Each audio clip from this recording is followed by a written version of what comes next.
Shri Sanjay Singh, 9 minutes. धन्यवाद मान्यवर। आपने ग्रामीण विकास जैसे महत्वपूर्ण मंत्रालय के विषय पर मुझे अपनी बात कहने का मौका दिया। मान्यवर, मैं अदम गोंडवी जी की चंद लाइनों से अपनी बात शुरू करना चाहता हूं कि तुम्हारी फाइलों में गांव का मौसम गुलाबी है, तुम्हारी फाइलों में गांव का मौसम गुलाबी है, मगर ये आंकड़े झूठे हैं, ये दावा किताबी है। सर, भारत की सरकार ने जब विकसित भारत की कल्पना की है तो उस कल्पना के तहत गांव को कहां रखा है, आपके माध्यम से ये देश को मालूम होना चाहिए। हमारे टोटल बजट का भारत सरकार ने जो पूरा बजट 2026 और 27 के लिए प्रस्तुत किया मान्यवर, उसका मात्र 3.6% बजट ग्रामीण विकास के लिए रखा है। यह स्पष्ट करता है सरकार की मंशा को, यह बताता है कि ग्रामीण विकास के लिए आपकी सोच क्या है, ग्रामीण व्यवस्था को आप कैसे संचालित करना चाहते हैं, कितना विकास वहां पर करना चाहते हैं। मान्यवर, बहुत सारी योजनाएं गांव के विकास के लिए चलाने का दावा सरकार की ओर से किया जाता है। उसमें से एक प्रमुख योजना है जिसका ढिंढोरा भारत की सरकार बार बार पीटती है, जल जीवन मिशन, जल जीवन मिशन, हर घर जल की योजना, हर घर जल की योजना। वो जल जीवन मिशन क्या है मान्यवर, जिसके ऊपर आप लाखों करोड़ रुपए अब तक खर्च कर चुके हैं। गांव गांव में पाइप से पानी पहुंचाने के नाम पे लोगों से आप पैसा लेंगे, वहां की जनता को मीटर लगा के पैसे की वसूली करेंगे, जो व्यवस्था पहले नहीं थी। उसके बाद आपने गांव गांव में सड़कों की खुदाई कर दी। जो ग्रामीण व्यवस्था के अंदर जिला पंचायत से सड़क बनी थी, ग्राम सभा से सड़क बनी थी, जो गांव के विकास के लिए पैसा लगा था, उसको जल जीवन मिशन के तहत सड़कें खोद के, गांव के रास्ते खोद के उसको बर्बाद करने का काम किया गया। तो जल जीवन मिशन जन जीवन को अस्त व्यस्त कर रहा है। एक तो ये उस मिशन की खासियत है जो सरकार को सोचना और जानना चाहिए। दूसरी बात मान्यवर, मेरा तो कहना छोड़ दीजिए, भारतीय जनता पार्टी के एक विधायक है ब्रजेश राजपूत जी, उन्होंने उत्तर प्रदेश के सरकार के मंत्री का घेराव किया। मान्यवर, अरे मान्यवर, देश का सबसे बड़ा राज्य है, उसी राज्य से आप भी आते हैं, हम भी आते हैं, उसी राज्य से आप भी आते हैं, हम भी आते हैं। तो अगर एक भ्रष्टाचार के मामले में कोई जानकारी आपके माध्यम से मैं दे रहा हूं तो जानना चाहिए मान्यवर आपको। मान्यवर, रूरल डेवलपमेंट के नाम पे इस जल जीवन मिशन में गांव गांव में टंकियां बनाई गई। उन पानी की टंकियों की हालत जाकर देखिए। वो पानी की टंकियां उद्घाटन से पहले उजड़ जाती हैं, उद्घाटन से पहले उखड़ जाती हैं, टूट जाती हैं, गिर जाती हैं। 5-5, 10-10 करोड़ की टंकियां, पाइपलाइन जो है वो टूट जाती है। तो मैंने तो इसका मामला सबसे पहले उठाया था, तब सरकार ने हमारी बात नहीं सुनी, कई मुकदमे मेरे ऊपर उल्टा करा दिया। लेकिन इनके एक विधायक ने मान्यवर अपने ही मंत्री का घेराव कर लिया ब्रजेश राजपूत जी ने,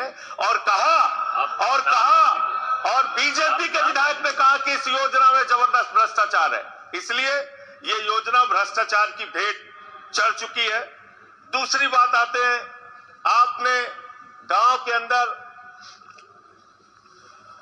जो तमाम और स्कीम शुरू की और उसकी हकीकत क्या है, कितना बजट निर्धारित किया, कितना खर्च किया।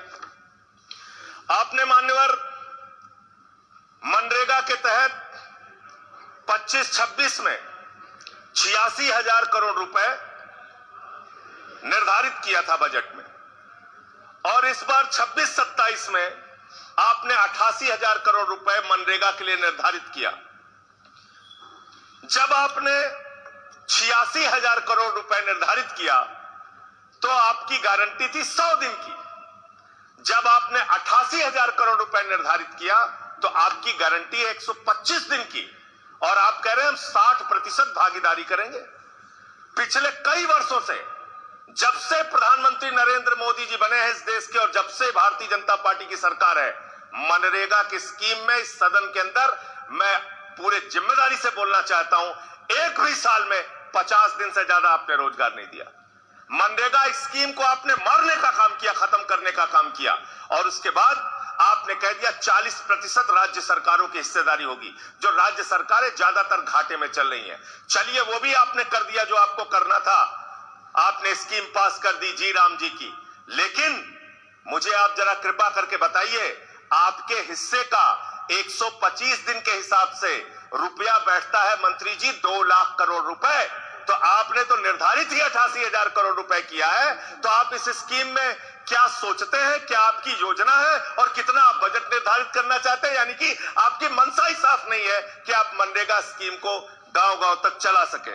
इसके बाद मान्यवर आते हैं, एक मिनट माननीय मंत्री, करना चाहता हूं कि जब मैं बोलूं तब आप सुनने जरूर उपस्थित रहना, बोल के चले मत जाना, एक एक चीज का जवाब देना। देखिए मान्यवर, भगौड़ा इस समय कौन है पूरा देश जान रहा है। भगौड़ों के बारे में मत कहिए। देश का प्रधानमंत्री गैस के संकट के इस समय में किस गुफा में छुपा हुआ है, पहले उसको निकाल कर लाइए। आप पहले उसको निकाल कर लाइए। प्रधानमंत्री किस गुफा में छुपे हुए हैं? मंत्री के बारे में आप हमारे ऊपर टिप्पणी कर रहे हैं, प्रयोग नहीं करेंगे। आप हमारे ऊपर टिप्पणी कर रहे हैं, ये आप हमारे ऊपर टिप्पणी कर रहे हैं। पूरा देश गैस की लाइनों में खड़ा है, प्रधानमंत्री गुफा में छिपे हुए हैं। प्रधानमंत्री को निकाल के लाइए, प्रधानमंत्री को निकाल के लाइए। मुद्दों पर बात नहीं करेंगे। इस्तेमाल किया है, ये शब्द ठीक नहीं है। अरे मान्यवर, आप मेरा समय जा रहा है मान्यवर, महोदय, मान्यवर मेरा समय जा रहा है, कृपा करके समय। जी राम जी पर रात को 1:30 बजे तक मैंने चर्चा सुनी, और जब उत्तर देने की बारी आई तो विपक्ष भाग गया था। इसलिए मैं निवेदन कर रहा हूं कि रहना जरूर, एक एक चीज का जवाब दूंगा, एक एक चीज का। दूसरी चीज है, जो भगोड़ा शब्द है उसको उसमें शामिल नहीं करेंगे। जी मान्यवर, बात करते हैं ग्रामीण विकास की आप बात कर रहे हैं। उज्ज्वला स्कीम के तहत 8 से 10 करोड़ सिलेंडर गांव में आपने बांटे हैं, और 10 से 11 करोड़ सिलेंडर के कनेक्शन लोगों ने अपने आप से लिए हैं। 21 करोड़ सिलेंडर के कनेक्शन गांवों में हैं।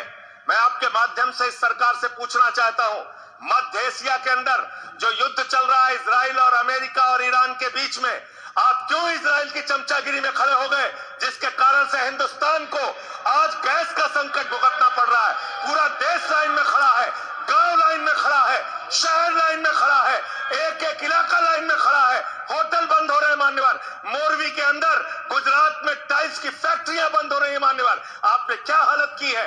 आप राज्यों के साथ न्याय नहीं करते, आप ग्रामीण व्यवस्था के साथ न्याय नहीं करते। आपने बनारस के अंदर 4200 एकड़ जमीन वहां के किसानों की जबरन कब्जा की। 2013 का जो अधिकरण का नियम है, वो नियम आपने लागू नहीं किया। वहां लाठियों से किसानों को पीट के प्रधानमंत्री के संसदीय क्षेत्र में जमीनें कब्जा करने का काम आपने किया। जो पंजाब पूरे देश का पीडीएस सिस्टम चलाता है, 50% भागीदारी पंजाब के किसानों की होती है।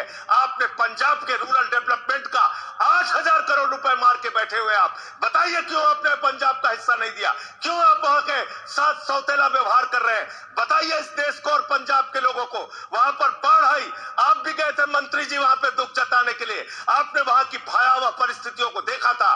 बावजूद इसके 1600 करोड़ रुपए की मदद आपने घोषित की थी, 16 पैसे आपने पंजाब को नहीं दिए। 16 पैसे, ये आपकी दुर्भावनापूर्ण नीति है जो राज्यों को भुगतनी पड़ रही है, जो देश को भुगतनी पड़ रही है। और ग्रामीण विकास के नाम पर आपने इस देश के गांव में रहने वाली जनता को लगातार धोखा देने का काम किया है, लगातार उनको ठगने का काम किया है। चाहे वो आंगनबाड़ी की स्कीम हो, आंगनबाड़ी की कार्यकर्तियां, हर काम में उनको आप लगा देते हैं, लेकिन आप उनको पैसा देने के नाम पर आपको हंसी आएगी, हंसी आएगी, हंसी आएगी। आंगनबाड़ी की योजना गांव में ही चलती है, गांव में ही चलती है, हंसी आएगी आपको। मान्यवर, मैं अंत में एक ही बात कहना चाहता हूं। मंत्री जी ने कहा भागिएगा नहीं, मैं बिल्कुल बैठ के आपकी एक एक बात को सुनूंगा मंत्री जी, ध्यान से सुनूंगा। जितनी बात मैंने कही है उसका पूरा जवाब दीजिएगा, और अगर आप जवाब नहीं दे पाएंगे तो मुझे भी उस वक्त बोलने का अवसर दीजिएगा। आप ही अकेले बोलने का अधिकार रखते हैं, ऐसा नहीं होना चाहिए। और दूसरी बात मान्यवर, दूसरी बात, इस समय भगौड़ा कौन है, ट्रंप की गुलामी कौन कर रहा है, पूरा देश देख रहा है। माने जो भी इस चर्चा के दौरान जो भी सदस्य असंसदीय शब्द आया होगा वो शामिल नहीं होगा चर्चा में। अब अगर है तो नहीं होगा, अगर असंसदीय नहीं है तो शामिल होगा।